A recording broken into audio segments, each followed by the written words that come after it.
మాటలు మనం విందాం జాగ్రత్తగా. దేవుని బిడ్డలారా, ఈ సందర్భంలో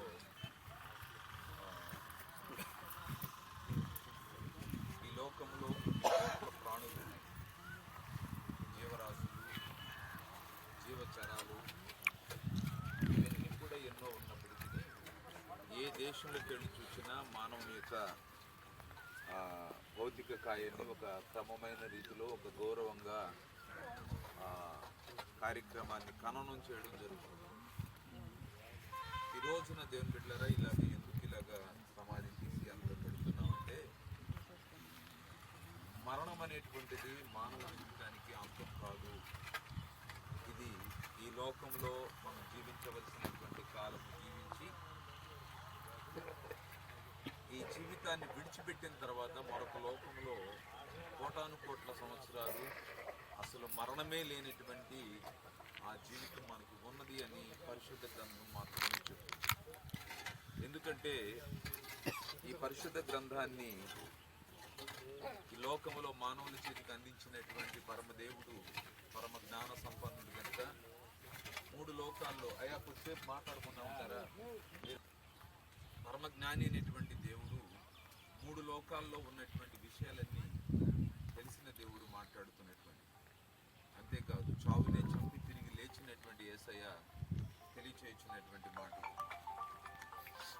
మరణము తర్వాత జీవం ఉన్నది అనేటువంటి విషయాన్ని తెలియక రకరకాలుగా మాట్లాడుకుంటూ ఉన్నటువంటి సందర్భంలో భక్తుడైనటువంటి పౌలు గారు దేవుని యొక్క ఆత్మ ద్వారా ఈ మాటలు మాట్లాడుతున్నాడు. కొరింథీయులకు మొదటి పత్రిక 15వ అధ్యాయంలో 35వ వచనం, వృద్ధులు ఎలాగూ లేతురు, వారు ఎట్టి శరీరంతో ఉత్తరని ఒకడు అడుగు, ఓ అవివేకి, నీవు విత్తినది చచ్చితే గాని బ్రతికింపబడదు కదా, నీవు విత్తిన దాన్ని చూడగా అది గోధుమ గింజనైనా సరే మరి ఏ గింజనైనా సరే విత్తుచున్నావు కానీ ముందుకు శరీరం విత్తట్లేదు. అయితే దేవుడే తన చిత్త ప్రకారము నీవు విత్తిన దానికి శరీరం ప్రతి విత్తనమునకు దాని శరీరమును ఇచ్చుచున్నాడు.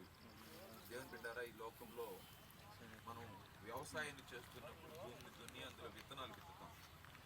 ఆ విత్తనం భూమి చేత మట్టి చేత కప్పబడి భూమిలో పాతి పెట్టబడుతుంది.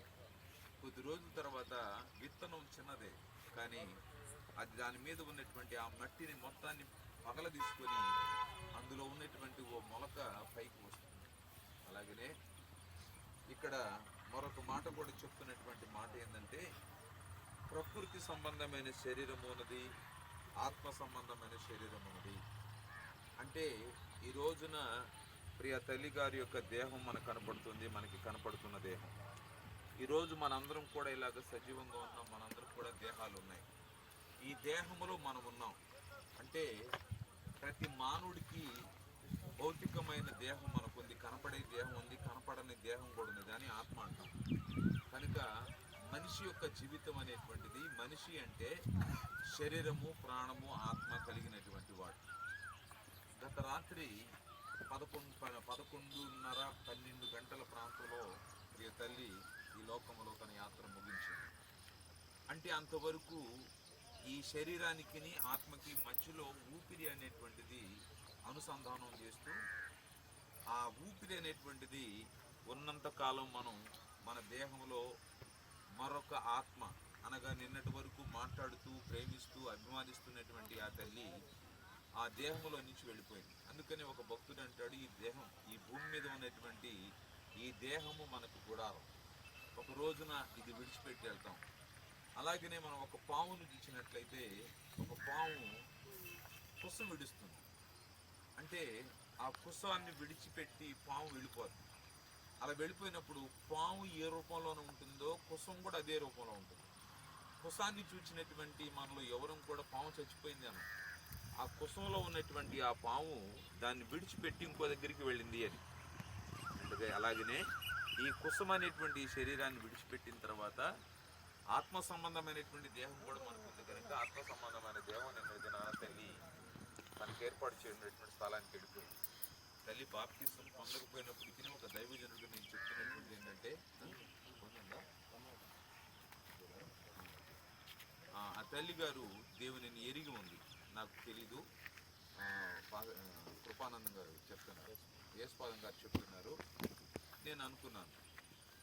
అయితే ఆ తల్లి నేను అనుకున్నటువంటి విధం ఏంటంటే, నిన్నటి దినాన చనిపోయేటప్పుడు కూడా యేసయ్యా అంటూ దేవుని సన్నిధిలో ప్రార్థన చేస్తూ ఈ లోకంలో తన యాత్ర ముగించింది. అనగా దేవుని బిడ్డగా ముద్రించింది. సిలువలో యేసయ్య ఎలాగైతే తన ఎడమవైపున కుడివైపున ఉన్నటువంటి వారిలో కుడివైపున ఉన్నటువంటి వాడు నన్ను నీ రాజ్యములో నన్ను చేర్చుకోవా, నీ రాజ్యముతో వచ్చినప్పుడు నన్ను జ్ఞాపకం చేసుకోమన్నప్పుడు నేడు నువ్వు నాతో కూడా పరదేశంలో ఉంటావు అనేటువంటి స్థాయి కలిగిన ఆ విశ్వాసాన్ని తల్లి కలిగి ఉందని నేను గ్రహించాను. ఈ రోజున ఈ సందర్భంలో దైవజనులు చెప్తూ ఉన్నారు. కాబట్టి ఆ తల్లి ముందుగానే సిద్ధపడి దేవుని యొక్క రాజ్యం కొరకు సిద్ధపడింది. ఆ తల్లి దేవుని చెంతకు చేర్చబడింది కనుక పాము వెళ్ళిపోయినట్లుగా ఆ కుశాన్ని విడిచి ఆ తల్లి నిజమైనటువంటి వీరందరి ఆత్మలు తీసుకొని మధ్యాకాశంలోకి వస్తాడు. ఇప్పుడు వారి ఆత్మలన్నీ కూడా భూమిలోకి వచ్చి ఆ కుళ్ళిపోయినటువంటి దేహంలో నుంచి ఎలాగైతే ఒక మొలక బయటకు వస్తుందో, మనం విత్తేది విత్తనమే కానీ మొలక కాదు, కానీ విత్తే విత్తనంలో నుంచి మొలక ఒక మహిమ కలిగినటువంటి మొలకగా వస్తుంది కదా, అలాంటి విధంగా ఆ మహిమ కలిగిన దేహం కలిగినటువంటి వారికి వాళ్ళు లేచి ఆ మహిమలో దేవుని దగ్గరికి వెళ్ళిపోతారు. ఇది జరగబోయేటువంటి విషయం కనుక దేవుని బిడ్డారా, బ్రతికున్నప్పుడే ఆ తల్లి ఈ లోకములో దేవుని ఎరిగి ఆయన మార్గంలో నమ్మకంగా జీవించి ప్రభు పిలుపునందుకని మరణం అనేటువంటిది ఏ విధంగా పొందినా విలువ కలిగినటువంటి మరణం